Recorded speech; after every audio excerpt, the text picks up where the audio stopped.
Hello, welcome back to today's episode of Real People. This is episode 5. I'm your host, Sam Elkins, and I'm joined today by the one and only John Chilling. Today is a special episode. It's the Halloween special. So we will be comparing the 1978 original Halloween with the David Gordon Green 2018 Halloween that came out last year.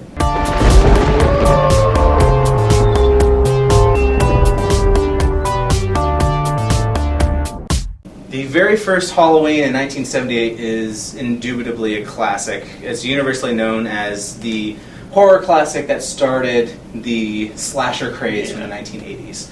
What do you think really kind of makes Halloween a horror classic? I mean, you look at the character setup. You have Michael Myers, the iconic slasher. At least once a Halloween, you see somebody dressed up as Michael Myers. And Laurie Strode is the ultimate final girl, if we're being honest. That trope is a little overdone, but it's overdone probably because of Halloween. And I really enjoy the first film. I think the reason that it is such a horror classic is because it feels like a scary campfire story. Yeah. It's like an urban legend because it's Michael Myers. All you know is that he was this kid that murdered his sister, was locked away for years, then escapes on Halloween when he's 21. Yeah. And then that's all you know about him. Other than that, you see his face maybe once for a half a second in the original. Other than that, you don't see his face. If you actually go in and then also going off that, look at the score, most of the pieces of music that are based around Michael Myers are called the shape blanks. The shape does this, the shape is this. So he's not called Michael Myers except for in the film, but like even in the credits of the movie, as at the end of the movie they roll through, it's not Michael Myers, it's the shape. Yeah. And then going off of that kind of campfire like vibe, if you look at it, throughout the entire film, they keep calling for the boogeyman and he's treated as evil incarnate. That's his whole thing, is he's just pure evil. Yeah. You don't know what drives him.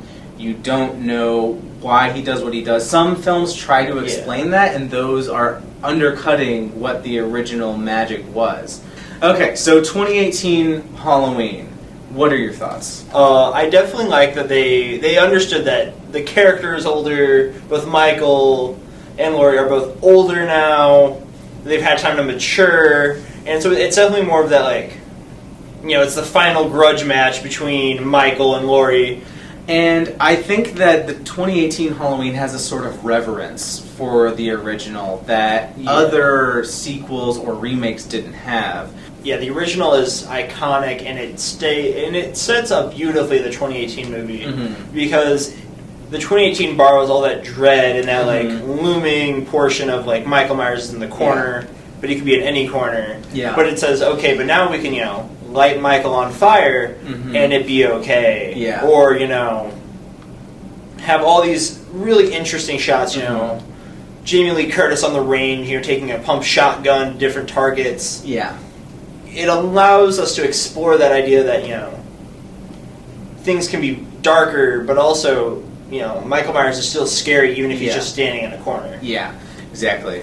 However, while I think that the new 2018 Halloween is very good as a horror sequel, I don't think it quite lives up to the original, and the only reason I say that is because it's really hard to live up to that sort of innovation.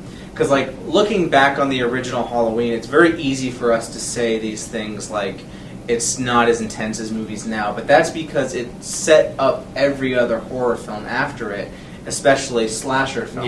Yeah. So it started these new tropes because these things that were being done in these horror films weren't being done before Halloween came out. And the reason I say this new one doesn't live up to that is because it doesn't do anything that's totally new. But it's definitely just, here's a classic Michael Myers story, but with, new paint. Yeah. It's not an instant classic horror film. Yeah. Yeah. Alright, well that's all the time we have today for Real People episode 5. If you'd like to see the full Halloween special, check it out on Truman Media Network Television's YouTube page. That should be posted there pretty soon. Peace.